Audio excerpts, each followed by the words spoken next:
Yes,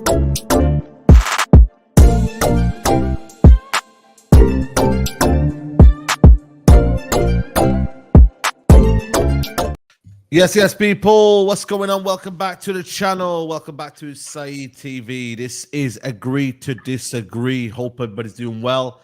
Hope everybody's blessed. And yeah, man, we got a lot to discuss, man. A lot of news, a lot of talking points to discuss today. We got Dan in the building. Dan, Chelsea fan, how are you, mate? Yeah, over the moon. Like, couldn't be in a better mood waking up this morning. So yeah, buzzing to be on and chat about football. Yeah, man, absolutely. We also got Gooner as well, Chelsea fan in the building. What are you telling me, Gooner? Yes, people, man. Big up everyone on the panel. Big up the chat as well. You already know how it feels, man. Listen, no matter how bad we are, Tottenham will always be a victim. They'll always be that victim. You get me? So it's always a nice win. It's always a nice win, regardless of where we are at the table. Yeah, facts, 100%, man. Judge Mo's in the building. Judge Mo, how you doing? I'm doing all right. Jackson for Ballon d'Or. Just for Gooner. Just for Gooner. Just for Gooner. Anyway, I'm good. Blessed to be here. Make sure to like the video, people. Let's get quickly to 500 likes. And if you're watching this on the replay, let's get the likes up, people. If you're watching this on the replay, like the video before you go on and enjoy the show. Yeah, absolutely, man. Patrick, gloomy Patrick there, look tired. You know what I mean? What are you saying, bro? You good? Yeah, I mean, it's good to be on it with all these esteemed panelists, but I'm not good personally. I'm pissed off. 0 for 2 in the London derbies over the week. I'm just annoyed, man. I'm frustrated, and yeah, I've got a lot to get off my chest, but I'm here, innit? I'm here. Yeah, man. Now you're here, man. And obviously, Gooner Lee is ready. He's ready. You can see him, man. He's skin in teeth right now. What are you telling me, man? Listen, I don't want anybody to come to sort of talk to me today about anything other than Spurs. And all I want to be known today as the Grim Reaper. Don't call me Gooner Lee, just call me the Grim Reaper. And I've got questions that need to be answered by certain people on this panel, and they shall be answered today. So we will get there. Yeah, man, definitely. But like Mo said, man, smash the like button on the video, subscribe to the channel if you're new. But yeah, has Ange been found out? I'm going to start with Judge Mo first, and then I'm going to get Patrick involved. But Judge Mo, you're the kind of neutral here. You're the one that's always analyzing different teams without any kind of bias, or, you know, you're very objective, right? Ange Postecoglou, is it a case of, you know what, big expectations, or has his football been found out? Is he naive? You know, people call him the media lover. How do you assess him so far? He's definitely naive. Listen, he's done really good work with Spurs. I was someone who gaslighted Spurs in the beginning of the season and told the Spurs fan there is no indication or no signs of you dropping. But to be honest with you, I'm a believer now in the Spursy thing. I was not a believer before that. And I'm being serious, by the way. I don't know what is happening with Spurs. I can't understand why a player that used to pass the ball well cannot make the same exact pass. And it's not only one player. All of them somehow dropped. The manager is trying to do the same thing with these players, and it's not working for him now. Nobody's delivering. Even Son level has dropped massively. Madison, Pedro Porro. The manager himself, he has a plan. He hasn't adapted, which is all of us have seen it. We thought that he would adapt. He hasn't. But I don't think they lost the game yesterday because they haven't adapted. They still played all right, not great, not at the same level, but they still conceded plenty of chances. I think it's not about the manager being found out or not. Yes, some teams play against him with the way that will suit that, which is have deeper lines and stop their attackers. But I'm looking at the players and the environment itself, because I don't know what happened. Maybe Patrick can enlighten us. Is that Spurs thing real, bro? How can all the players suddenly drop in level, bro? I used to be objective about Spurs, and I said after yesterday, I will never back Spurs again until they are proven me wrong. I really didn't see any signs of you dropping that massively off a cliff. What happened? Someone need to explain to us. It didn't make any sense to me. It didn't. How can 12 or 13 players suddenly drop to this level out of nowhere, bro? I can understand one player, two players. How come? It must be that black magic thing that people talk about. I think this is a poignant time for me to step in here, because a lot of what you're saying, a lot of these unanswered questions. I feel that there's there's some real clear answers, and I think it's just very clear, Mo. The players aren't that good. Let's just keep it a buck. Spurs have been poorer for longer this season than they've been good. Now, I saw a fantastic piece of information that, I couldn't believe my eyes yesterday. And it was, that I found out that after game week 11, that Spurs have the same amount of points as Man United. And I believe Chelsea have more points in them. I think Chelsea have 39 points. Man United have 34. It's quite damning. Yeah, it's quite damning. Amazing. Now, can we put this into actual context? Yes, fact please. that those two clubs have been ridiculed all season long, and they've got less points than Chelsea. Less points than Chelsea. How is that even understandable? Now, we have to keep it under a buck. I keep saying it, and I said it last week. James Madison, and he's not the only one. James Madison is a championship player. And I said it on this very stream last week. You did, to be fair. Me crazy. Yeah. People are going to look at me crazy. But let me come in after this. Let me come up. Absolutely. We're getting a bit silly now. Why is it that? No, we're not. Why is it that certain players get away with playing poorly for the majority of their seasons? They turn up in little moments, and all of a sudden, it's he should be on the play. James Madison hasn't had a better season than Ross Barkley. Let's just keep it a buck for everybody in this panel. He hasn't had a better season than Ross Barkley. He's been good for 11, 12 games, and that's just it. Now, I don't see any difference between Kangaroo Jack and Imposter Coglu. There's no difference between the two of them. Now, Mo, your most important point is, how can these players not be good now, but all of a sudden they were great at the start of the season? That's what separates top players from average players. Because when the tough gets going, players are meant to get going. And Spurs players haven't.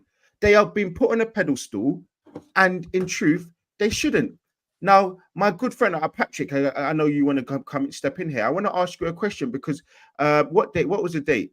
On let me find the date for you. Sorry, I think it was the 3rd. It was the 3rd of February, because I knew you was coming on this panel. It was the 3rd of February.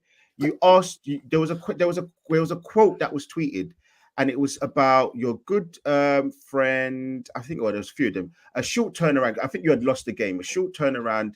Early match, important players still fit, unfit, and very little rotation all season. Looked off as a consequence. Getting Son and Basuma back, and Bentancur and Madison fitness levels up will help. We move. You said I agree. Now, since then, you've gone on to lose an nth amount of games. So, do you still stand by that comment? Okay, let's put things into context first. Yes or no? Hold on. Can we just get a yes or no? Can we get a yes or no for the choir? Can we get a yes or no for the choir? Yes and no. So okay, fine. Hold on. Hold on. There's a few more. Hold on. There's just one more. There's just one more, guys. There's just one more. Because I want the panel to understand what we're dealing with right now. I want Nah, hey, you go on, talk your talk, and then you tweeted on the 4th of January 2020. Here it comes. Full screen him. Listen, you said when I put out that Cooley versus Diaz tweet the other day, most agreed, but some didn't get where I was coming from. Take it from someone who watches him weekly. This kid is special, one of the best in the league. If Richie and Brennan start gobbling up the chances he creates, mind blown. Now let me give you context of who he was talking about. Kulusevski. Kulusevski is the guy that he was giving props like this. So guys, do you stand by that tweet, Patrick? Yeah, at that time I did stand by it. Obviously things change. Like, that's half a season ago. Things can change. But let me it's not half a season ago. It's not half a season ago. It was 3 months ago, because we just third of a season then. Okay, a third of a season. Just entered into May. All right, cool. Let's start from the beginning. Everyone jumping on Spurs saying they're this, they're that. At the end of the day, we are 5th. We're the 5th best team in the league. We're 5th for a reason. We're not better than the top 3. I said from the beginning of the season, the top 3 will be the top 3. That's cool. Aston Villa have been great. They deserve to be where they are. If everyone's crashing onto Spurs right now, what does that say about the rest of the league? So let's put that into context first and foremost. Yes, we haven't been good, but our start was good and it's allowed us to be where we are. That's cool. No sensible Spurs fan was going crazy when everyone was saying, "Oh, Spurs are going to win the league," and media were going crazy and adding all these stats and blah blah. No sensible Spurs fan said they was up there and going to challenge. We said, "Let's see what happens." It's a good start. Ange has done well.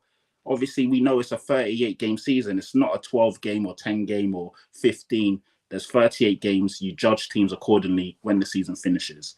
We have been poor since December. Our away form has been shocking. Obviously, other than the win against Aston Villa, we've been beaten by Fulham. We obviously lost to Chelsea yesterday. 4 losses on the bounce now. Really bad losses. Newcastle as well. But at the end of the day, realistically, Spurs are where they should be right now in terms of a new manager, a lot of new players and everything else. Of course, it's frustrating and we don't want to see teams just basically fall away the way we've fallen away. When all of the players lose form at the same time, there's only one person I can blame, and that's the manager. Any team can have 1 or 2 players going through a bad form or bad patch at the same time, but when there's 5, 6 or 7, then questions need to be answered.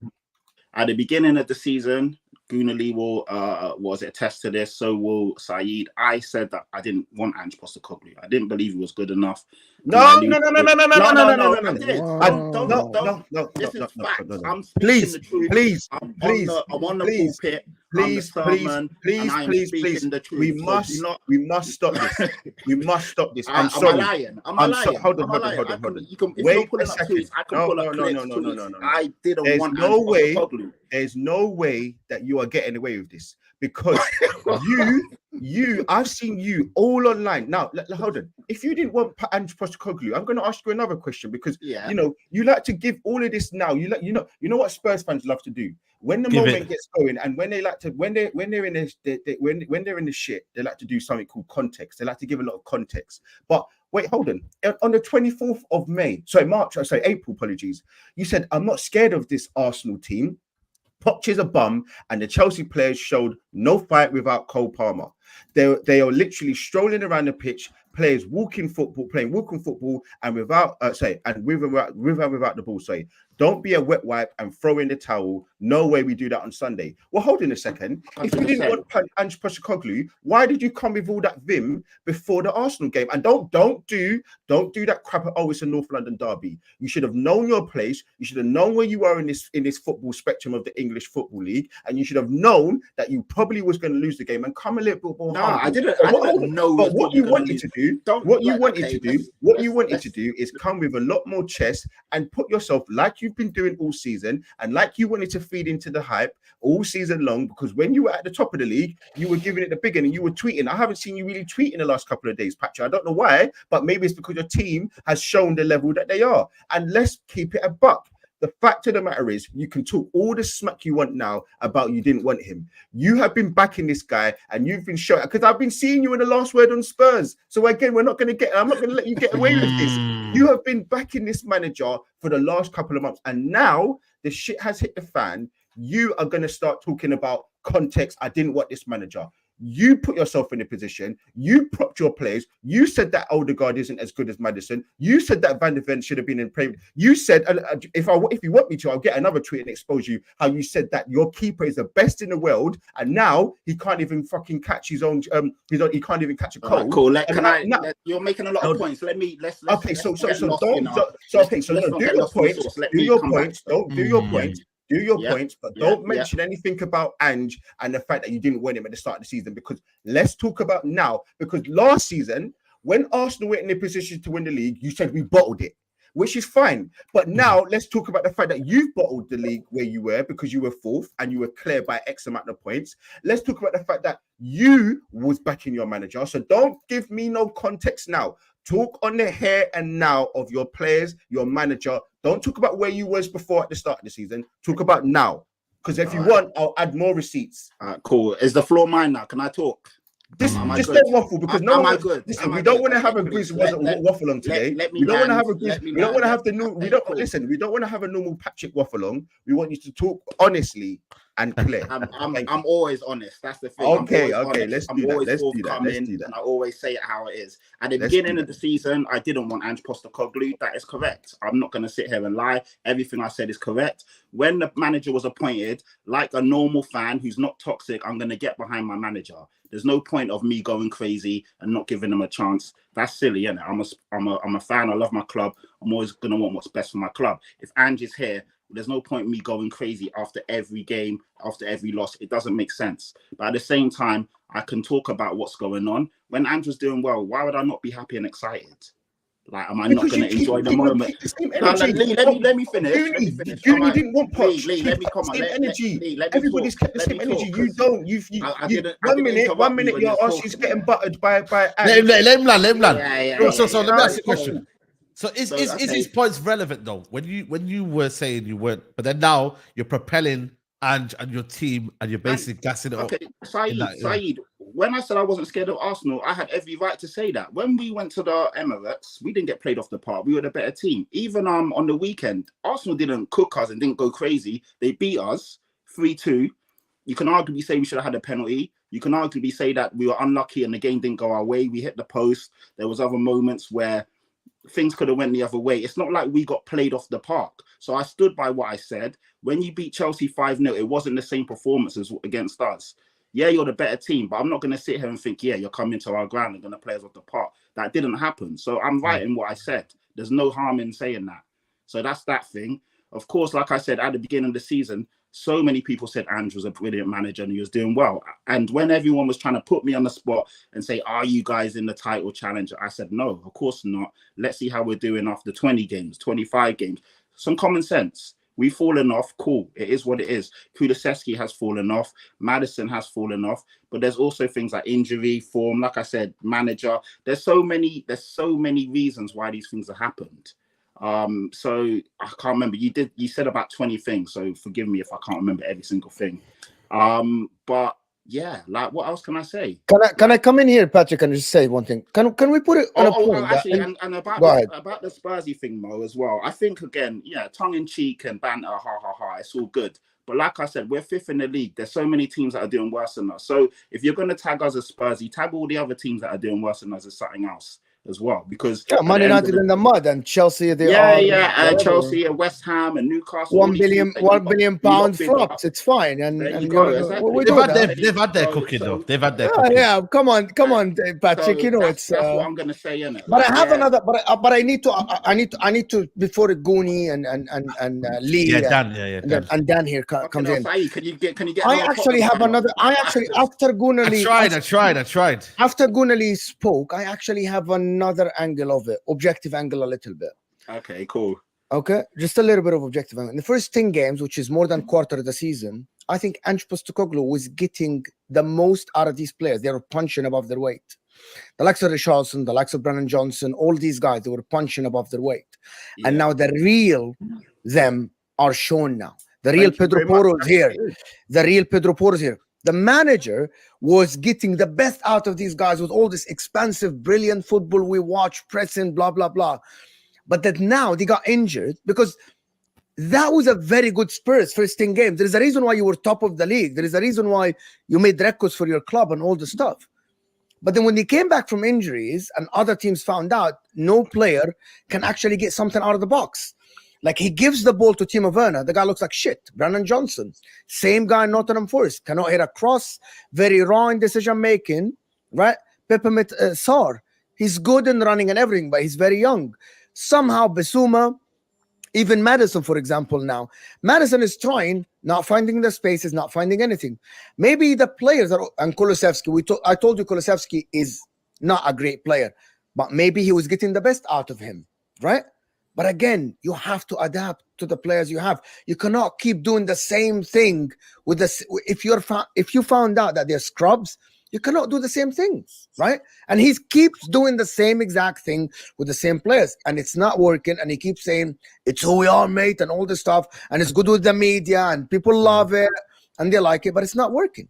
So maybe that's the explanation, Patrick. Maybe that's Mo, I agree. And I said this from the beginning. Unless Ange shows some tactical intelligence and flexibility, he won't work last long in this league. And when you're getting out tacticked by Pochettino, who's been struggling, Chelsea had so many injuries. There's no way you should lose that game 2-0 to that Chelsea team. With all due respect, yeah, Chelsea were good yesterday, but come on, they had about 15, 16-year-olds on the bench. It's crazy.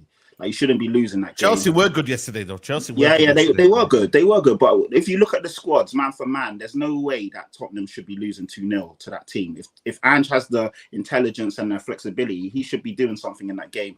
And this has happened all season. I think that's when you're wrong. No, I'm not wrong. Gary O'Neill's I'm telling you why you're wrong. Because that's you still rate the players, Patrick. You're still telling us. I'm not going to interject for. You're still telling us, man to man, squad to squad, we should be winning against Chelsea. But that's what we're talking about. Maybe you are still in your head overrating the players because of what he did in the first 10 games. Mo, let me just add on. Let me just add on. Let's add some common sense to this. Because you can't tell me that Tottenham don't have a better start 11 than, say, Wolverhampton. And maybe that's where we're fooled then, Patrick. Have you ever thought you were fooled? Than Newcastle. These are teams, again, like, you look at that, like I said, we're 5th in the league. We're not the best team in the world. We're not the worst. So when you tell me that the whole club are bums, like, you're being a bit... But maybe we were fooled by the first 10 games. No, we weren't fooled. It's where we are. We've leveled out. And obviously we haven't been nowhere near as good. But you can't then turn around and tell me that the whole team are bums, the whole team are crap. That's going too far, Mo. Come on. I'm not saying that. I'm saying the players are not playing well. I'll add on because, again, Patrick, I'm not going to let you get away with this. You said, no, we're not title challengers. This is what you tweeted on the 6th of October, 2023. You said, you know what? We're not title challengers or we're not title contenders. Don't listen to the media narratives or agendas who want to build us up and then tear us down later. But you did say our first 11 gives anyone a game. Now, I saw yesterday that your players down tools. Now, let's just add the fact that Chelsea players have down tools, and they've said to the so Poch needs to be out. They've said that the Man United players, they've down tools. Now, when we say logically, when players down tools, it says that the manager isn't good enough or he needs to go. Why is Ange getting this reprieve? Because, he's his first season. If a player's down tool, we normally get rid of who? The manager, because he's clearly either out of his depth or second thing, he's not good enough. The fact of the matter is, you have put your players in positions that they should be in. You have put your keeper as the best keeper. You put your 2 centre-backs as the 2 best centre-backs in the league. Adoje finally didn't play, but you had everybody there yesterday, and you still... Timo Werner didn't play. But other than that, Adoje didn't play, and you have put yourself in positions. We can talk about Madison. Listen, Madison is no better than Dewsbury Hall. I'm sorry, people don't want to hear it. Stop this cap. A good player. You're capping, Lee. 3 months. Let me hold on. Let's start the boss. Oh my God! Why do we have to pretend? If Madison, I promise you, if Madison was Scottish, I'm Scottish, right? Well, half Scottish. If Madison was Scottish, he would. I know. When did you turn Scottish? No, my granddad's Scottish. My granddad's Scottish. Okay. For the sake of the argument, let's assume he's Scottish. If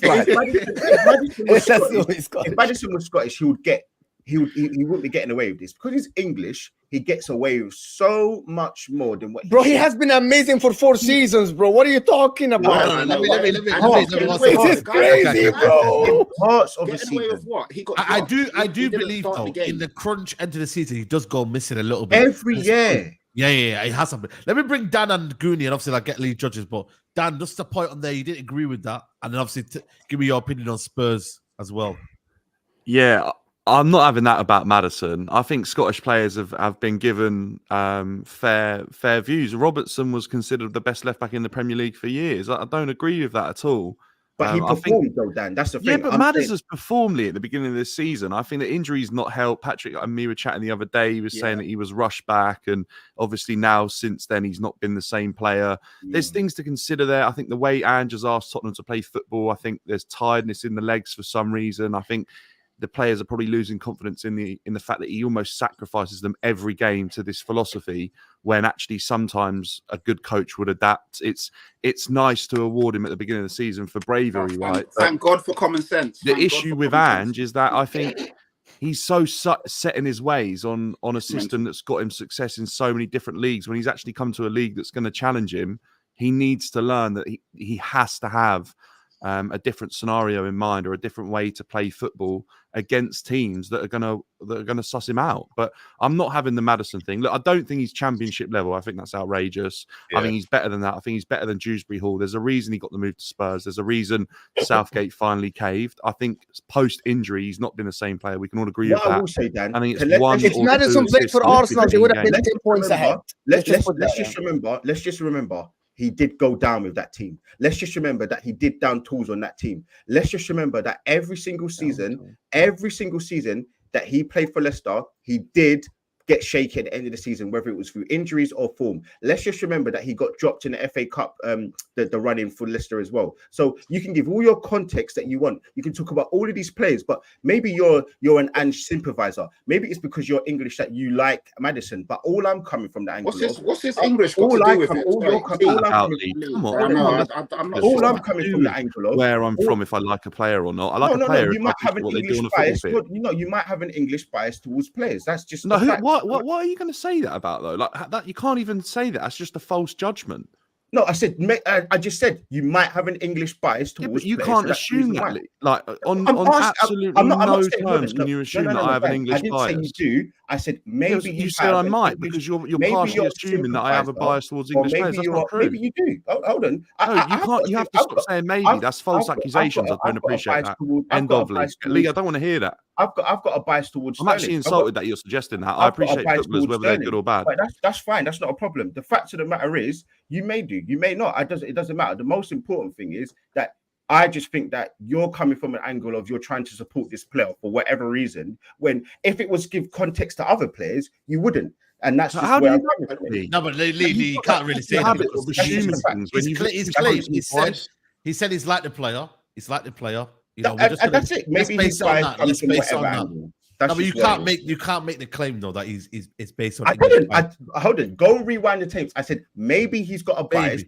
That's okay. Let's make that clear. Obviously, we don't want to make any accusations against anyone. But Lee, can I ask you a question? At the beginning of the season, when Odegaard wasn't good and he went missing for 3 months or whatever it was, did we go crazy and say he's a championship player? Did we go crazy? No, but everybody kept saying that he's washed. And the same thing they've done with Martinelli this season. The same thing they've done with. Do you know what you like when you like to do the whole Saka's limping, right? You don't like to give context for these things, right? So no, that's what I'm saying. There you go. So players like Martinelli is a very good player. I've never said he's crap. So is Odegaard, but there's been moments where they've not been at their best. You've been feeding into you like everybody feeds into the nonsense that's online. And now when the shit's hit the fan and your very context is being used against you, you don't like it. You've been feeding into You can't say I don't like it. You talk about Bruno Fernandes. You talk about every single player. I'm saying you like to talk about every single player, and you like to talk about every single player that's not played well. But when it comes to your players, there's context. Dan's giving context. I've called it out for Spurs as well. I just think it's awful, mate. I think. Wiley portrays it as it's the world against Arsenal fans. It's not Arsenal. I said Man United. I said Liverpool. I'm saying my point is that when it's to do with other clubs, Patrick likes to do something which he likes to just dump on players. When it's to do with Spurs, it's because maybe Ange or because of injuries or because of we're not doing that. And what did you do at the start of the video? What was one of the first things you did at the start of the video? Oh, the fact that Ange this and Ange that. Hold on, you've just been wanking off of him for the last 3 months, telling me that he's God's gift. You've been telling everybody that he's the best thing since sliced bread, and now you're mentioning stuff about the start of the season. Don't do that. Lee, 1 second. Let me bring in Goonie. Goonie, obviously, you lot played him yesterday, man. Was it more down to Ange being bad on their team, or do you think more respect gives to Pochettino? You know what I mean? I know you're not fond of Pochettino, but you know what I mean? Like he played well yesterday, man. Your team played well yesterday for large parts. You know what I mean? I think one thing that nobody has mentioned, right? And listen, this for me is not really a decisive factor in football, but sometimes it can be. Heritage, bruv. Heritage. 1 win at Stamford Bridge in 33 games or 33 years for Spurs. So you got to take that into account. There's definitely some kind of psychological factor when they come into Stamford Bridge. There is an inferiority complex. I'm sorry, it has to be said. It has to be said. The numbers do not lie. You get me? So, but in terms of the game yesterday, we did turn up. It was nice to see that even as bad as, you know, how we've been performing recently, that this Chelsea squad knows, regardless, losing to Tottenham is unacceptable. That's a game that we must win. There is no negotiation. And you saw that through their performances today. Even some players that I'd be, you know, on a weekly basis, I criticize them quite heavily. You know, my stance doesn't really change on the level of this squad. They delivered yesterday. I thought, you know, a few surprise performances. I thought Mudryk actually had a decent performance yesterday. He had some moments that were like, okay, cool, all right, then you're starting to show a little something. But again, it's about consistency. Pochettino also, he got it right. He managed the occasion well, because also remember, he got a massive history with Tottenham, and there was a massive scout for them as well. Obviously, like winning at Stamford Bridge and getting one over on their old manager, revenge for the 4-0 that happened at their home ground as well. So I was happy with how they managed it. And also as well, Pochettino clearly knew from you know, previous game analysis of Tottenham, set pieces is where you get them. And surprise, surprise, both goals came from set pieces.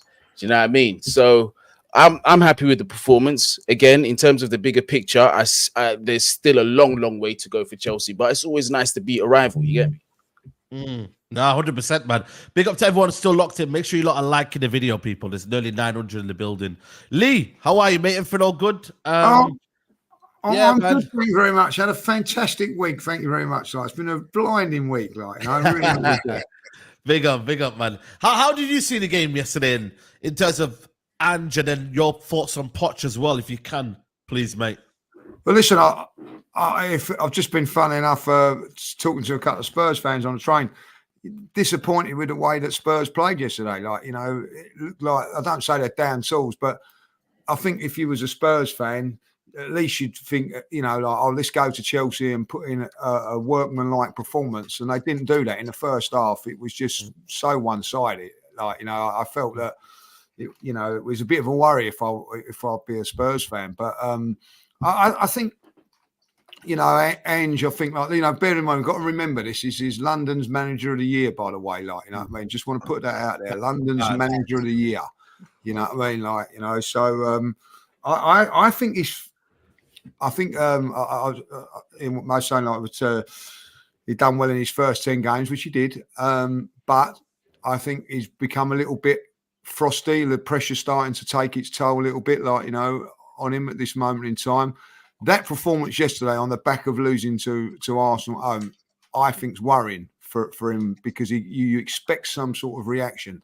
It didn't happen. And if you look at it, under Pochettino at the moment, like, you know, he's getting a reaction from his Chelsea players. That was a bit of a worrying game to look at when you look at the injuries and the bench and everything there. But, you know, he got a 90 minutes performance out of those players, which is encouraging for him. I'm going to be really honest. I don't care what anybody says. I think Pochettino is a much better manager than Ange will ever be. Ange has done a good job when you think about it on the PR of it all. That Spurs were so poor going forward with their play and everything like that. He's come in and he changed that. Credit to him for doing that. But, you know, what you need to do is go on and do more. You know, I think Pochettino had a very, very good side and played entertaining football and went on. And it'd be interesting to see what happens in the next year under Ange. I feel when you play teams like Arsenal at home and you don't have no tactical awareness, you know what I mean? As a fan, I'd be annoyed about that. I would be annoyed that to play into your rivals' hands and get the freedom of your stadium. For instance, letting Saka have no one on him at times is ridiculous. And so I think that there is worrying times for Spurs. I have to say, like, and it's true what one of my mates just turned around and said, like, you know, about Spurs. And he said, like, for Spurs to be really competing, they need 7 players. You ain't going to get 7 players in a transfer window, like, you know. All 3 up front, disappointed at this moment in time. The midfield doesn't look, you know, one week on Sunday he played a completely different midfield to he played on the Thursday. He'll play another complete midfield against Liverpool, I suppose. So I feel that there's problems mounting at Tottenham, and he's got to be really strict in what he's doing. And I'm going to be really. I think when you look at Arsenal, I don't really agree. I didn't know if I really agreed with it at the time, but I understood it was the Aubameyang situation when they done that. That was the catalyst for Arsenal to go on and do what they've done. I think Spurs are going to have to go down that route because they've got too many players in there that have been there too long, seeing players come. It's, for instance, if you're on a 4-year contract, you're looking at it and going, well, I'm going to be there longer than a manager. You know, all of a sudden you get out your star player, big money, losing millions and millions of pounds on it. It sort of sends a message, and I think, like, you know, it sent a message to Arsenal that, you know, we ain't going to mess about because this manager's here for the long term. So I think that Ange has done well. I think that he's got Spurs to, and I think with Spurs, and I don't mean to be disrespectful when I say this, you know, where do you expect Spurs to be? We're 5th, 4th in around that time every time. So I don't. To go and push it on another level, Pochettino done that, and they also lost 30 goals as well this season, Lee, didn't they? As well, they lost Harry Kane. Yeah, so they lost Harry Kane. I I think you have to put that into it. They got 100 million for a 30-year-old striker, which is fantastic business. I have to say that, like, you know. But yes, and they're not easy to replace. But you have to find a way, and I think Spurs. I know they've lost 30 goals this season, but they've scored more goals in this Premier League year than they've ever done. So they've worked it around that way. So they've been more entertaining. I just think at the end of it, you know, they look very, very good at one stage, and it's just fallen short. And you know, like the last 3 games, I'm going to be really, they're not games that you would turn around and say, if it was Man United or Arsenal, you're going to Newcastle away. By the way, Arsenal lost there. You know, you're going to a home against Arsenal, and you're going away at Chelsea. By the way, Arsenal didn't win there. They're not easy games, but it's the way you lose those games. It's the way that it's happened. You know what I mean? Like, absolutely stuffed by Newcastle. It could have been, you know, if it weren't for Raya, I think it could have been like a nice. It could have been one for the history books against Arsenal. And yesterday, I honestly felt that as poor as they were in the first half, they played better in the second half. But I think that's where Chelsea wanted them. I think Chelsea said, right, okay, we'll soak it up. We've got players that can hit you on the break. And it was just comfortable. And I get what you say about, like, oh, they haven't won there in 30-odd games. But put up a fight. Put up a bit of a fight on it now. And you know, the consolation is now that they can go to Liverpool and lose to Man City, and they think that's fine. You know, well, it's not. You know what I mean? I think that Liverpool be really looking forward to this game now because it's an easy one where they can get back on track a little bit, like, you know. So if Spurs to lose 4 games on the spin, that's not good, boys. And I think if they lose badly to Liverpool, I reckon fans could turn, man, because it's one of them where, you know, if 4 losses on the bounce is too much, man. It can be really. To add to this, I'm sorry, Lee. I'm sorry. I want to add something to this. I actually personally think if it doesn't work with Ange Pochettino, I think that's done for Spurs in terms of, like, the aspirations and stuff. And I said that many times. I'm sorry, Patrick. I said that many times. When you're near the top, you have to win trophies to put your chair and put the nails in the chair so nobody can move you. It's not about the money, because a lot of Premier League teams will make money, right? With the salary cap thing, people will have money to spend. You haven't won trophies. You tried all types of managers, from Pochettino, Mourinho, Conte, Nuno, and now this guy, Ange Postecoglou. If it doesn't work out with him, what is going to happen? I think you're going to fall off. You're going to be just another club there that makes a lot of money with a nice stadium in London. That's not a dig or anything. I'm just seeing it because this guy was the hope. A lot of Spurs fans said this is the hope where we challenge actually for the league and be serious. And if it doesn't work and you sack the guy, what next? Who are you going to hire? I think people are going a bit crazy here. This is Ange's first season. So again, let's put things into context. No, so you think it's going to work? So Patrick, you think it might work? Hold on. Let me finish my point. I agree with Lee. I don't think Ange is better than Poch. said it in the summer. My list, everyone can go back and look at it. I wanted Poch, I wanted Arne Slot, I wanted Nagelsmann, or I wanted Marcelo Gallardo. That was my 4 manager shortlist. Ange isn't as good as those managers, but he's here now. Give him time. He's shown in his first season there is something there. Even though in the last couple of games, I agree, he's been tactically naive. We've been outdone by Arsenal and Chelsea. I get it. But if you look at Jurgen Klopp's first season, you look at Arteta's first 2 seasons, even Pep Guardiola, they made a lot of mistakes. We'll see next year if Ange can adapt, if Ange can get it right, if Ange can grow as a manager. Same way managers grow, players need to grow. If he doesn't, he will die on the sword, I agree. But for all people to go from one way to the other, we are fifth right now. We're not 10th, we're not 11th, we're 5th. Like, so people are being a bit crazy. Let's relax a bit. Do you know what I mean? Let's move on to quickly to Pochettino before we go on to Salah.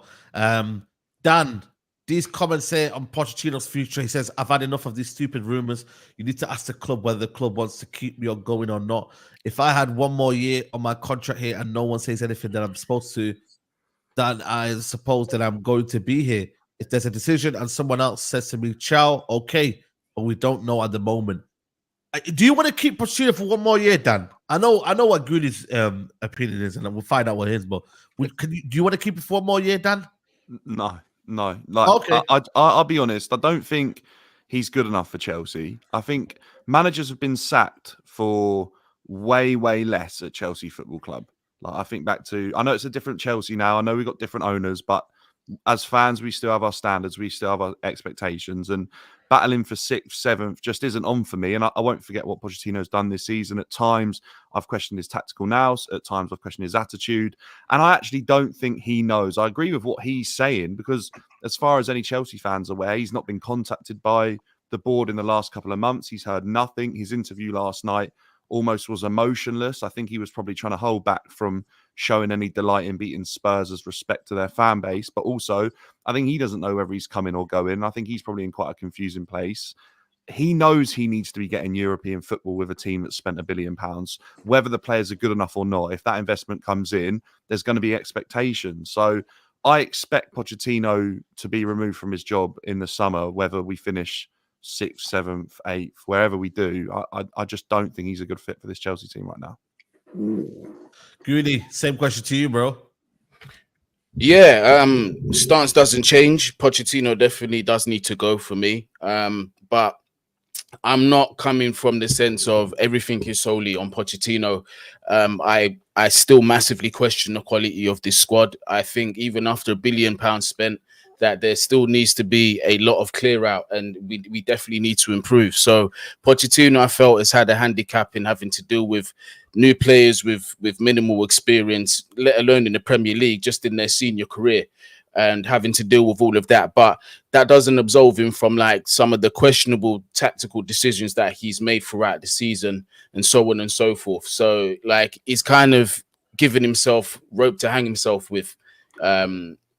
But so yeah, he definitely needs to go. And then on top of that as well, if we're being completely honest, it didn't help at all in the slightest that he was a Spurs manager. A lot of Chelsea fans are never going to be able to get over that. Me myself, that's something that also hangs over my head a little bit. So yeah, I think it's best for him to go. But if he's going to go, I don't think we should be going for these experimental managers. I think we need to be going for managers that have actually won stuff. So it's a good question. I mean, we're strongly linked with Ruben Amorim. He's a winner, albeit at Portugal. Do you know what I mean? But he's on the way up to sort of, he's that manager that's on his way to sort of prove himself. This morning we were very heavily linked with Hansi Flick. That was a manager that I was very keen on, but as of recently, my fire for that has kind of died down a little bit. But managers of that ilk, me personally, if you was to ask me who is your perfect manager that's available now, there isn't one. Like, my preference would be somebody like an Ancelotti, someone like, even some people don't like this guy, but even like a Diego Simeone, purely from this guy's mental perspective, the guy is. I think he's got it up here. And in terms of like commanding respect from a squad and getting them to, follow his instructions. I think he's brilliant at doing that. Do you know what I mean? So, like I said, in terms of what's available, nobody's really my first choice that I would jump out of the window for. But to the ones that are currently available, possibly Amorim, possibly Hansi Flick, one of those guys. Do you know what I mean? Conte for me. Listen, you see Conte, yeah. Conte. They won't hire Conte. There's no point in even suggesting managers with that kind of character, because they're just gonna come in and they're gonna stamp their authority and say, listen, this is bullshit. This is bullshit. You need to get this out. You need to get that player out. These recruiters have no idea what they're talking about. You need to get them out. The ownership don't want to hear that. Clearly, from the signs we've been shown, the ownership do not want to hear that. I would love a character like that to come into Chelsea and to be able to shake things up, and for the ownership and the directors to actually listen to what they have to say, because so far what they've done hasn't worked. They've absolutely obliterated our club. If I'm being honest with you, I think they've done a terrible job in terms of recruitment. I think the ownership have done things backwards. So I don't see them doing that. I really don't see them doing that. So unfortunate. But you're linked with him, so apparently, if they speak to him, they might have come to an agreement. You know what I mean? Like, this is your job, this is our job.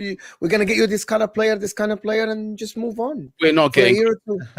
We're not gonna get Conte.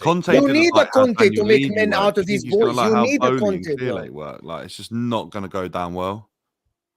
I don't think it will. And then on top of that as well, you see with managers like Conte, right? Very much disciplinarians. If we were talking maybe 10, 15 years ago, where you had that kind of personality within football teams that could take that level of discipline, then yeah, I would agree with you. But I feel today's players, they don't really respond to that as well as players perhaps in the past used to, especially with this young crop of players. I think it's, I don't know how to say it without being disrespectful, but I'm going to say it anyway. I just think like they're not, spoiled. They're not like like the man's kind of like. They're very spoiled football players nowadays. Exactly. I think they're very pampered. Yeah. Do you know what I mean? Yeah. Very pampered, very covered up in cotton wool. Yeah.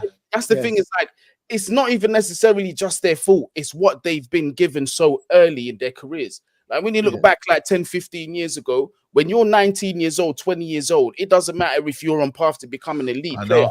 You are not getting the level of wages as a lot of the senior players in that squad.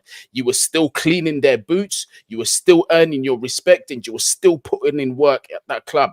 As of now, you can be 18, show maybe half a good season of potentially being elite, and you're getting 300k, 350k a week. Right. So I think that's definitely contributing to that. Yeah, no, it's true. It's true. 100%, man. There's nearly 1,000 people in. We need to get to 500 likes, people, man. Get them likes up, people.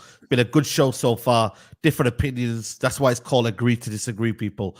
Big up Jay Munzer says, got a new job. Well done, mate. But now I'm missing all the Big Six and daytime live streams. As always, big up Saeed and Gooner, my guy. Also supporter from New York. Is that? Yeah, New York. Big up, man. Big up New York, man. Lee is vexed because he needs Spurs. O'Mellis is only one team who amassed the amount of points Spurs did in the first 10 games has failed to get Champions League football in Premier League history. Nice ball has blinded Spurs fans, and Lee dislikes the exact same things he does. I wanted to discuss Mo Salah and whether he will get back into this team. Do you reckon it'll be all smoothed over? Mo, what do you think now? What do you mean he's going to get back to the team? What is that? Like I said, is he going to start again on the weekend? Do you reckon he starts? Of course. You think so? Of course. Mo Salah is a bigger asset to the club than Jurgen Klopp at the current moment. Jurgen Klopp is leaving. They need to keep Mo Salah happy. Listen, their season is over, bro. They aren't winning the league. They're out of the Europa League. So the biggest asset now is Mohamed Salah, is not Jurgen Klopp. I think the club is going to give directions to Jurgen Klopp to actually start the guy. And I think he's still their best player by far. Nobody else is performing. The others are donkeys, bro. The others are donkeys. But even as bad as he is now, he's still their best player. He's the player that you look at and maybe think he delivers. The others are donkeys, bro. Like they're absolute garbage. Some of them shouldn't be playing for Liverpool at the current moment. So I think he starts. I think the disrespect of Mohamed Salah, me being Egyptian, of course, is absolutely crazy. The way Sam and Jordan talk, the way the other guys talk about him is crazy. The revisionism is absolute madness. When Liverpool have needed him, though, has he been there in the title race? Yes, they only show you that part when he hasn't been there, but they never show you the part when he actually carried the team. And by the way, the season is not only the last 2, 3, 4 games, right? There are 4 games before that. That's the main crunch element. I'm gonna give you a stat. Even in the second part of the season, after AFCON, when he had this appointment with Egypt, right? Yeah. He still scored as many goals as Mane and had the same GE as Mane. So his bad time, he still delivered. By the way, and people say he only scored against Leeds. That's absolutely false. That's not true. And also, go to the Champions League when they reached the Champions League final the first time. He's the one who scored in the semi-final and the quarter-final. Of course, people won't. I don't like when people only mention the part that suits their agenda. Go watch him. This is just revisionism. He has delivered. Of course, in some season, he hasn't delivered at the end of the season, but not every player delivers in every single season. That doesn't happen ever. The ilk of Messi and Cristiano Ronaldo and Wayne Rooney and these guys and Henry who delivered in every single time, that doesn't exist anymore. Players phase out. Even the likes of Foden and Kevin De Bruyne and these guys, they phase out sometimes. Just people think because it's Mohamed Salah, he has to deliver every game. That doesn't happen. It just doesn't. You were gonna say something, Dan? Then you're gonna say something then? Yeah, I was gonna say. I hear what you're saying about the season being a 38 game long season, but Salah's renowned for not showing up when the team, like you said, Saeed, they're in crunch time. Like when the pressure's on. You know, if you lose a game at the beginning of the season, like there's so much time to recover from it. If you slip now, like it almost feels like that distance is way bigger, even if it is just the same 3 points. It's almost like you can't recover it because there's no more space in sight. You've got 3 games till the season's over. Like Liverpool needed Salah to step up for the last 8 weeks to challenge, to send Klopp off on a good note. And the guy's not been there. I don't agree with the Liverpool players being donkeys either. I think they've got a good squad. I think the worst thing that happened for Liverpool is the fact that Klopp announced he was leaving, because I actually think that allowed the players to take their foot off the gas. And like you said, they're bigger assets to the club than a manager leaving. So they're like, oh, we'll be here for the next one. And I don't think there was a fight there. And I don't know what's happened. We don't know why Klopp is deciding to leave. Really, he's saying he's exhausted, he's worn out. But seeing that between him and Salah the other day might suggest that there's something else there. But I don't think Salah has stepped up in the moments when they've needed him. But I also think he's been consistent in the way that he's carried himself throughout the last few seasons for Liverpool. We know he's going to start the season well.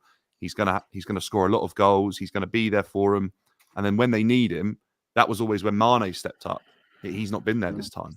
You'd almost want Madison to step up at this time in the season, but we won't. Lee, I agree with that about Madison. By the way, I hear you'd almost you question. Yeah, give it up. Listen, listen. It's you know, I'm only poking down in that. It's all fun and games, but yeah. Look, for me personally, big up, man. People know my agenda, and I don't really feel like Mo Salah's the guy for me. But in terms of the kind of player he is, but I will say, look, the guy's 32 years old. He's been playing football at the top level for 7 years, and he looks old. Like you can get players that just they get old and they do wash up a little bit. I'm not saying Mo Salah's washed up, but it is what it is. I just think that we have to give a bit of context to say that the guy is clearly not the same player. He's not got the same speed. He's not got the same power in his shots currently that he's had over the last 3-4 years. And that's just one of those things. It's unfortunate, and I just hope that, he does deserve a certain level of respect. But and I think Dan's 100% right. I think in the big moments, I believe, he got 0 non-penalty goals in finals. I believe that he's only scored a penalty in finals or whatever it is that he's got. In the big moments at the end of the season, he's almost either been injured or just not turned up. But I'm not going to dump on him for this season because he's clearly just fallen off a cliff. And judges will tell you the same thing. Aubameyang, it happened to him. He fell off a cliff. So why am I going to now start killing That's a bit disingenuous, man. Yeah, but Aubameyang and Salah, they're not. Marseille at the moment, like he's kind of like resurrecting himself a little. You're comparing Aubameyang to Salah. I think both. No, I think both of the things are true. I think Mo Salah has fallen off. And I think that he's for the last 8 games. Well, let's not forget, he's still got 17 goals. I just think he's always failed to deliver when Liverpool needed him. I know that's what I was about to say. And I think he's also, when the big moments have come, I think he's also failed to deliver. I think both things are true, but I'm just talking specifically on this season. He may have, he's got a tendency to not come up in the big moments. But I think this season, I'm putting it more down to the guys. He's just old. You look at him, if you actually look at him, he does look old. Of course, he's 32, so he looks older than what he did when he was 26. That is obvious, but he just looks drained. He doesn't look the same kind of player. And if he's fallen off because of age or because of, he's been run into the ground, so he's never had anybody to give him any sort of rest because he's played game in and game out, and it's only this season Harvey Elliott's coming for him. Then so be it. That's normal. We all get older and we all can't do the same things that we did when we were 30, 28, 25. It's just normal. So I think Dan is correct that he has fallen off in the big moments. And I think this season you can put it down to age. And I think that's just being fair on the player. And he might have got 31 goals and assists, but how important have those 31 goals and assists been in the crunch moments or whatever it is that you think about? So I think two things with you. So I think you have to be a little bit fairer to Mo Salah this season in comparison to last and the previous seasons. Absolutely. Guys, still 1,000 people in the building. Make sure you lot are liking the video. Lead judges, just quickly to touch on Arsenal. I don't know where the reports about Gabriel Jesus exit are coming from. We have no intention of letting Gabriel leave. Let me ask you a question, lead judges. If you were to get another striker, would you want him to go? If that was the case and Arsenal weren't going to buy another striker, would that really concern you? Or are you happy with Gabriel Jesus staying at Arsenal? No, I'm well happy. I don't want him to leave. I think a year ago or just before that injury, it wouldn't even be discussed. Unfortunately, he's picked up this injury, which I don't know if he can shake off, and we'll have to wait and see. I think he needs a summer off and then hopefully come back. I don't know if he's going to go with Brazil to the Cup of America or not. I don't know, but hopefully he won't. I just think that he was outstanding before that injury. Just blew me away as a footballer. What he could do, but unfortunately, a little bit like Mo Salah when you're talking about that injury, maybe has caught up with him, and I'm hoping that he can get over it. The signs are that it's 50-50 at the moment. I don't know if he can or he can't. The one problem that Arsenal got, if he has got this bad knee injury and he can't shake it, no one's going to buy him. It's as simple as that, So we're going to have to go through the ride with him, but hopefully he can get back to his fitness. And the one good thing about Jesus is he's not just a centre forward or just one that can play. He can play wide left, play wide right. I do think he has a future at Arsenal.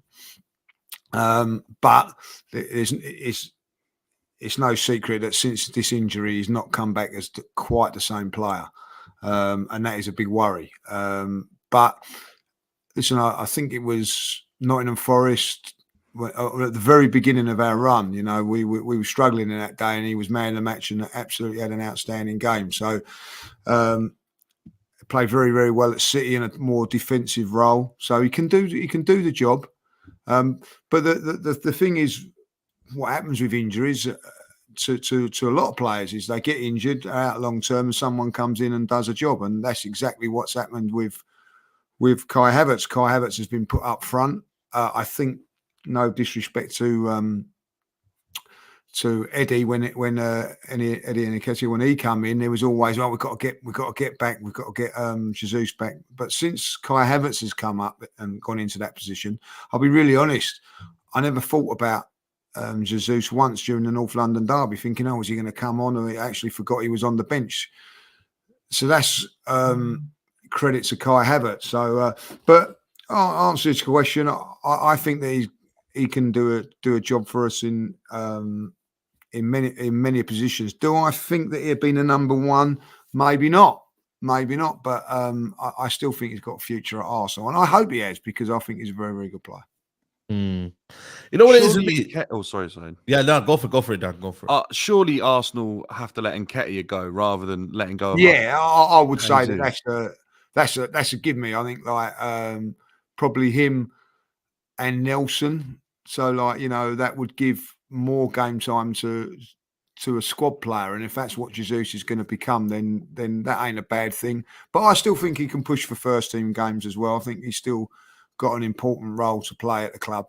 Especially if you're going to fight on all fronts. Yeah, exactly. You need a player like Jesus. He was key for City in that sense. The problem is, look, like I was at the Arsenal game when we played Brentford at home, and you watch him, and his knee is so, you know, all over the place. He's always offside because he can't run. And for me, is it really that bad? It's honestly, it's terrible. He's not terrible, but it's terrible. And I hear judges 100%. He definitely gives you moments and he gives you games, but for the monies that he's on, he came in, and again, I'm trying to hold my club to the same standards that I do to every other club. If I give flack to other clubs, I'm going to do it to my own players. He came in and he said he wanted to be the number 9. He said he wanted to score the goals. He said he had an interview with Edu, before he came. And Edu asked him, what is it you want to do? And he said he wants to be the number 9 and score goals. And he's currently not doing that. He's got 4 goals in the league, and I think he's got 4 goals in the Champions League. That's 8. I believe Havertz, this season has almost matched or got better than his goal tally that he's been over 2 seasons. Granted, yes, he's been injured. Last season, what he did for us, the first 14 games, was nothing short of sensational. You know, that game up to Wolves before the World Cup started, he was out of this world. Like, he genuinely was, like, just otherworldly. But sometimes football evolves past players, and it's not because those players aren't good. We're seeing the same thing with Zinchenko. It just means that we are growing as a team and as a club, and there are some players that are just surplus to requirements. It doesn't mean that they're, you know, a person's not good or we're waffling about them. We're just better than Jesus currently. And you're right, Dan. And judges, we need to get rid of Nketiah. We need to get rid of Smith Rowe. We need to get rid of Onene. We need to get rid of Cedric. We also need to get rid of Reece Nelson. But Jesus is a player who, he needs to go. I love Ramsdale. I think he's better than Raya. Clearly better than him, in my opinion, but he needs to go as well. So I just think certain players, the clubs just move past them, and we need to get better if we want to go and challenge to win all the big trophies, because that's where we are right now. Football goes in cycles, and we're sitting in a situation there we can't keep somebody that can play 10 games, 15 games in all competitions a season. We can't. And, you know, Jesus is currently in that position. So I would get rid of him for that very reason, because he's just not good enough in terms of finishing. The only problem is, though, what is Arsenal's kind of like priorities this summer, man? Because, you know, I mean, I'm hearing Bruno Gomes, 100 million release clause. You know, is it a striker? Is it more of a winger to help out with Saka? Martinelli, we're hearing, you know, Rashford, you know, could be available. I don't know what the actual, like, you know, I would say targets are. Lee, what would you say the target? I'm out. Yeah, big up, Gooner, big up, man. Love. Later. So what would be your, Lee, what would be your kind of like main targets for you this summer? You know, Isak's been linked, you know, left 8, you know, Rodrigo, you know, what you fancy? I think like a definitely midfield player. Like, you know, I would still keep Thomas Partey for another year. He's proved in the last couple of games how good he is, but you can't rely on him for the season. So I think that we need to get somebody in there long term to go alongside Declan Rice. I think a wide player that can play right and left would be ideal for us, because judges, you're getting a 6 or an 8, by the way. You're getting a 6 or 8. I'm going to go for a 6 because I think Declan Rice, I think, is the box-to-box player. I really like him as the box-to-box player. He can do both, but I just think the energy levels and everything like that are going to be we need. But also, I think if we do get someone in there, you know, you can give him a little bit of a break. You know, Declan Rice has played every game this season in the league, you know, which is unbelievable. But I think that you need someone just to maybe give him a little breather here and there. That's on top of every minute he plays for England. So I think that's important. I'm going to say it now. I think a specialist left back as well. Like, you know, I think Arsenal need 3 players, but 3 players that are going to come in and improve the team, and then like the other players that are in the team now will improve the squad. If you know, that's how Lee, isn't Timber a left back, or have I got that wrong? Isn't Timber? He can play there, but I'm going to be really honest with Timber. I'm a little bit like in the camp with Jesus. You know, it's a horrendous injury. Is he ever going to come back the same? I don't know. Can you rely on that? I think that it's a big decision. I agree with what Lee was saying about Jesus. He's not come back the same. There's moments, but I think as a defender, it's not about moments. You've got to have consistency where you're playing week in and reliability. So I'd love to see Tim, the games that I did see him play, I think he can play anywhere across the back four, which is great. Like a little bit like Tommy Asu. I think you need those players now in the squad. But I don't know if that's the reliability is there. So there's a question mark on that. So I think 3 world-class players or bordering on world-class is what we need. But if you want my really honest opinion, when I look at Thomas Partey over the last couple of games, it just showed you how good Arsenal are when he's in the team because he is class. I think if we get someone of that ilk in there, I think that's the priority for me. I think we'll always score goals. But and if you bring an out-and-out goal scorer, I like the idea of it and think it's great. But then I'm looking at it and I'm thinking, well, where does Kai Havertz fit in this? Because at this moment in time, the way Kai Havertz is playing at the moment is very, very key to how we play. So it'd be really interesting to see how Arsenal go about this. But I do think 3 players just to strengthen the team and the squad is what's required. Lee, do you think the same? Yeah.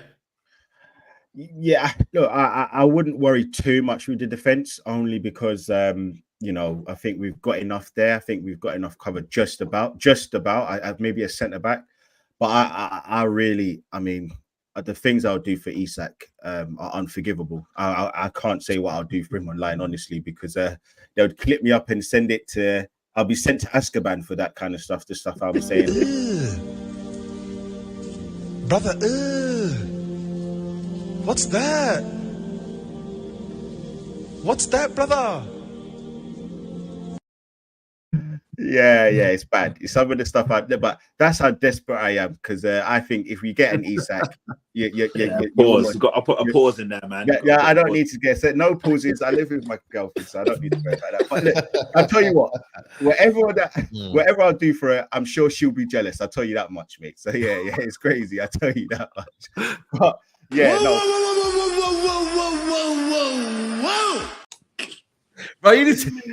yeah. Right, look, Isak's my guy, man. Isak is the guy that I want, man. He is absolutely unreal, honestly. But some would say that they want cheeky James Madison because he's the newest talent out there. Right? Yeah, you get me? I don't think you challenge if you don't get a striker, by the way. Yeah, I think we need a striker. I think you have to get one. And I think Kai Havertz is good enough, Lee, to fit in somewhere. I think he's an exceptional player. I just think it took Arteta a bit of time to work out where he needs to fit in. It's something that Chelsea never did, but Leverkusen had him from a young age and knew exactly the type of player they had. Chelsea misprofiled him every single season under every manager.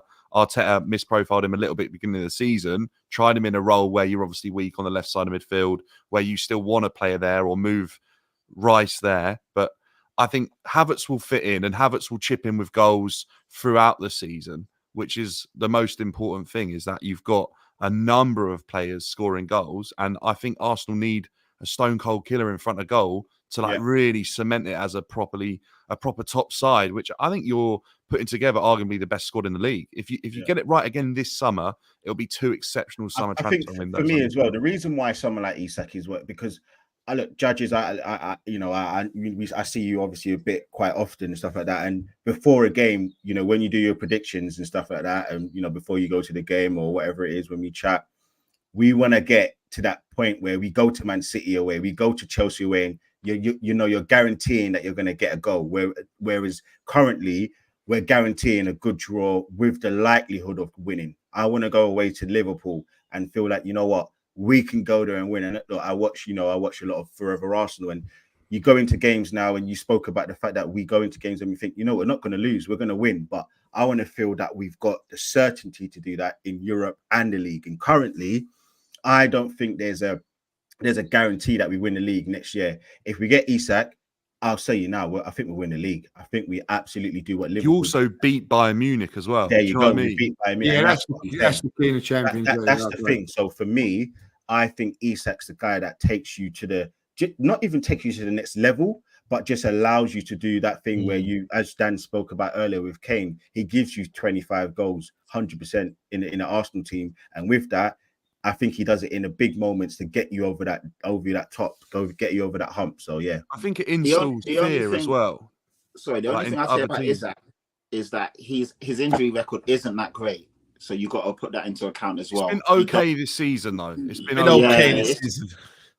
But I feel like that's with everyone now, man. Elise, look at Neto. If you want top talent, you have to put that into consideration. I'm sorry, you do. Like durability, you have to. 100%. Durability, you know. But I do agree with Judges. We don't need to do the overhaul of 5-6 players. I think Ethan Nwaneri, apparently he's coming into the squad next year. Look, he's 17 years old, so you're not going to bank on him too much. But, you know, we've got players that we can supplement the squad with. I think that we need 3.5 in terms of quality, 3.5 quality players. So 3 quality players and then maybe a decent player as the fourth player wherever he goes into the defense or whatever.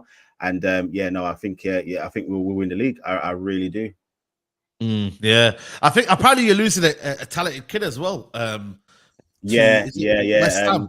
No, he's going to Newcastle. Apparently, it's Dewsbury, Cozier Dewsbury, actually from Tottenham, Blasemore student. So yeah, he's probably going to go to Newcastle. He's basically looks like Saka. He plays like Saka. So yeah, it's quite sad that he's going to go. That kid. I know who you're talking about. Jeez, man, that's local. Yeah, that's Mario Cozier Dewsbury. What, he just wants more minutes? Well, what's the reasoning behind it? Is that what it is? Oh, we've lost Lee. Yeah, I think it's because I think all these youngsters now are starting to realize, like, you know what? Why not leave? Why not leave? We're seeing talents at other clubs shining, and it's now or never, man. Like, players are going into the team at 18, 19 now. Look at Lewis Smiley. Look at all these Kobe Mino now. Like, Amari Hutchinson. Amari Hutchinson's at Ipswich. Yeah, like you gotta know your value, man. I'm not saying be cocky and be arrogant, but you gotta know your value, you know. And if you don't look like you're gonna get into the first team, that's the thing, isn't it? Root, isn't it? You need to plan ahead, you know. So that's the problem, man. Big up to, I don't know if I'm gonna say this name, but I'm gonna say Njoku. Isak will die at Arsenal. He and Watkins are space players. They run and get at the end of moves. Tony is the best option for a possession team. No chance. Isak's way better than Tony. Come on, like, I'm not saying way better. I don't think it's way better. He is way better. He is way better. I think what he's saying though is Watkins, and he's saying Watkins and Isak, they need to run into space. They like to have the ball in behind. And I'm saying that with the likes of Tony, he can hold the ball up, put people in and play them. So he's just talking about the way that we play. But I think I agree with Patrick in this, the fact that, you know, you can have Isak, he can come off the left, he can play down the middle, he can link play, he can dribble. Isak is a very good dribbler. Isak would fit Newcastle, which he does. Isak would fix Spurs. He would fit Chelsea. He would fit Liverpool. He would fit everyone. He's definitely be injury prone at Chelsea. Definitely be injury. Well, yeah. Chelsea don't deserve anything. He's such a good player. I'm sorry, man. You wasting talent, man. And everyone's injured, man. It's just like, I agree. We want to see these players playing. We don't want to see them injured. It's mad, man. Shout out to the Chelsea fan on the panel. Might be the first one I've seen on YouTube that's actually been able to speak on Arsenal and Kai without much bias. Yeah, man. Big up to Dan, man. Listen, solid debut on a few channels at the minute. So big up to Dan, man. Make sure you follow him on TikTok and that, man. But yeah, man. Just a quick one. United have got Crystal Palace. I think we're winning. Dan, you think you're winning against West Ham? Nah, I don't. No, I'm worried about West Ham. I'm more worried about West Ham than I was about Spurs. Damn. Lee, and I'll start with you, but Gooner Lee, you think you win against Bournemouth? They're a tricky team, you know. I don't think you should underestimate, them. No one's going to underestimate them. I think they're playing good football, but I think we're just focused. I think Arsenal are focused now, and hopefully it's like a 3-0 win. And it won't be an easy 3-0, but a 3-0 win, I'll take that. Yeah. Lee, are you going to be there at the game, aren't you? I'll take that. I'll take 3-0. I'll take that. I think Arsenal have got to win big in these next 2 home games, just in case Man City slip up, because I think it'd be a cricket score for them at Tottenham, and I think that maybe we don't want our goal average to just be taken away. So I think this is a massive game for Arsenal tomorrow. I think they need to win and need to win big. You know, obviously we'll take the win, but I think that we was in the position last week to win big at Tottenham and we failed. So if we're in that position again, we need to make sure that we win big on Saturday. I think we'll get the job done though. Yeah. I'll be at the game as well, so hopefully I get to see you after, mate. Lovely to see you. Yeah, absolutely, man. And obviously, Patrick, Shout man, out you to got Paul. the Scousers, man. Listen, I you know what it is, Patrick. I wish you beat the Scousers, man. There's no better feeling beating the Scousers, getting more tears, man. So please, man. I'm worried, Saeed. I can't lie to you. I mean, our record there is as bad as our record at Stamford Bridge, and I don't know, man. At the moment, I just can't see it. So as much as I want to back my team, I'm worried. I'll take a cheeky 1-0 loss right now. I don't want to be embarrassed. So You've had a horrific run-in, by the way. I know it's bad and it's crazy, but at the end of the day, I mean, it's up to us to step up to the plate, and we haven't been able to. Ange hasn't got the agreement on the touchline at Stamford Bridge in the first half. I don't know what it is. Maybe the players don't believe in this suicidal football at the moment, but something's not there. Like, we're not seeing the same commitment and desire. I just want to see some passion on Sunday, and we'll take it from there. But I'm not excited. I'm not looking forward to it. For the first time this season, I can honestly say I'm not enjoying. Welcome to the club. You know what I mean, so yeah. Welcome. I felt like that all season. The last couple of games, I've been like, it feels like a chore again. Do you know what I mean? Patrick, do you think you can still get Europa League, or is that out of sight now? Europa League? Oh, yeah, you're taking a piss now. You're taking. They're going to get Europa League, man. I think we haven't got fifth spot, so fifth spot is going to be Tottenham. United will probably get.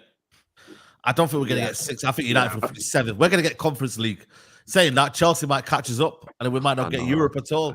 You know what I mean? So listen, let's not get ahead of ourselves. We got. Long are the days of Man United being at the top of the table. Long are the days, mate. My word.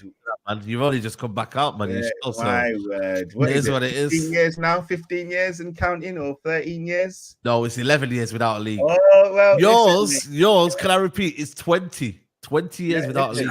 20. Oh, my God. Yeah, it's 20. You know, that's when Lee had hair, man. Listen. Both Lees. Yeah. 20 years ago, mate. I was getting a fade number 1 and 1.5 on the side. 1.5 on the side. Skin fade and that. Yeah, is that you? Shush. But listen, people, man. Guys, we're gonna wrap it up here. Guys, you could do me a favor, please. Hit the like button. It's been a great show. Let's get to that 500 likes mark. Dan, it's been a pleasure. Anything you got coming up content-wise? Yeah, it'll just be Chelsea stuff till the end of the season, but I appreciate you having me on again. It's a pleasure to have a good football discussion on here with everyone on the panel. Yeah, big up, man. Gooner Lee, what you got coming up? Anything you're doing, man? Listen, why are you not doing anything on your channel? Like, what's going on with your channel? Too much going on, man. Too much going on. Life is life. But yeah, shout out to everyone on the show, man. Shout out to Dan as well, man. Obviously, no, I hope you didn't take any offense. I didn't mean that. Nah, we're all good, bro. Shout out to Patrick as well. He's my guy. But you said when you waffle, I have to call you out, and it's judges, man. It's judges, the legend, isn't it? So yeah, big up Patrick as well. You follow Patrick, Chatty Patty, and that. You know what I mean? Yeah. Follow me. I'm going to put something out about the North London and the Chelsea derby. I'll be on Last Word on Spurs after the Liverpool game on Sunday. And obviously, I'm here, there, and everywhere. So yeah, follow me, give me a subscribe, all that good stuff. And obviously, I'll be with Sai next week, Tuesday, I believe, on Best of the Rest. Yeah, absolutely. And shout out to Lee as well. First time I've been on a stream with him. I've bumped into him. Yeah, places, but good to be on a stream with you, Lee. Judges, not the Gooner. Nah, big up. Lee Judges, big up as always, mate. And what you got coming up, man? Anything going on? No, not really. Just we've got a little maybe doing something after the game at Brentford tomorrow, and then obviously we'll talk about Brentford on the Sunday, but and then looking forward and building up to what was. When I did have here, it was the game of the season, Man United. Yeah. So looking forward to that, and that'd be a good game. So building up towards that, but let's not forget Bournemouth. That's going to be a big game. Yeah, not Brentford. Looking forward to that. Brentford. Bournemouth. Yeah. Big up to everyone locked in. I'll be back tonight, man. We're going to dissect Ten Hag waffling. He's done an interview with Gary Neville, so we'll dissect that tonight on the debate show. So make sure you tune in 9:30. But this has been Agree to Disagree. We're out.